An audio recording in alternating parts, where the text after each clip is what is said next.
Hey moms, I am so excited to talk to you today.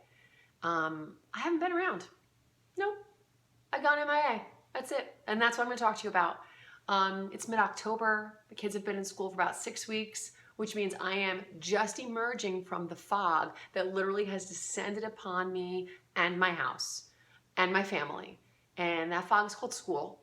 And I'm just coming out of it, and I'm feeling so good. And I guess what I want to do is say to you moms that are going through this kind of thing where you start a new school year with your children, especially if they have ADHD, it's okay. It's okay to put everything else to the side. It's okay to say no to some things and say, you know what? I just got to get through this little bit of time right now because it's a whirlwind. And I guess what I want to share with you is something I learned several years ago. The company I had been working for, a Fortune 100 company, amazing company, and they were going to be moving locations.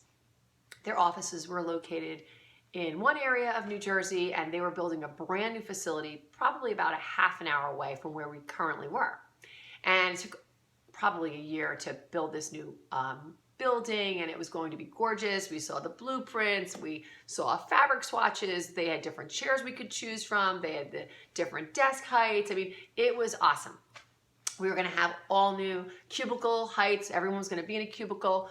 So, but aside from that, everything was staying the same. And maybe about a month before the move, we all had to attend a seminar. It had to have been at least a 3-hour seminar, and I remember thinking, why are we going to a seminar about how to move? I mean, literally, we pack our boxes, we give them to a guy, and on Monday we show up there in our new cubicle and we proceed as usual. Well, no, that's actually not it. And they had very expensive consultants to tell us this. But it was fascinating. There has been research that shows that if you move location, just location, I had the same manager, I had the same colleagues, I had the same workload, everything remained the same.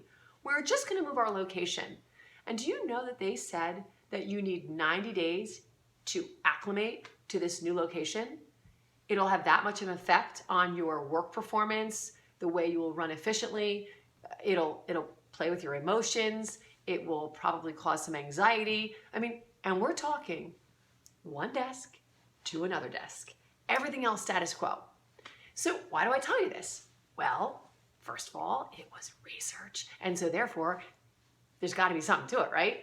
And I just thought it was so helpful. But also, it made me feel better about myself when my kids started new school to say to myself, wow, they're not just changing location. They're changing location by getting a new classroom, right? Some of them are actually changing location as they move from one elementary to the middle school. One of mine moved to the high school. They are moving location. They're also getting a new teacher. They're getting new aides if they need them. They're getting new classmates. That's all get moved around. They're getting a new schedule. They're getting a new curriculum. I mean, there are so many changes, right? And then those changes then affect us because we're mom. And if we have kids with any needs, wow, that's a lot to handle. And so when we expect our 9 and 10 and 15-year-olds to go with the flow, well, look at us. I had like a fancy schmancy seminar, 3 hours, to help me go with the flow, and all that was going to happen is I was moving from one desk to another. And that just, to me, gives me support in saying, slow down, take a breather, it's okay, gain your footing. And it means also, like, be easy on yourself. It's normal. And we can't fix normal. We can't just expect that when we started this new routine this year, that it's gonna just be, okay, after a week, let's get into it. I mean, I don't know about you, but daylight savings time, like that throws me for like 10 days. And that's like 1 hour. So I'm just saying, like, give ourselves a break. And I've gone MIA myself. I had to.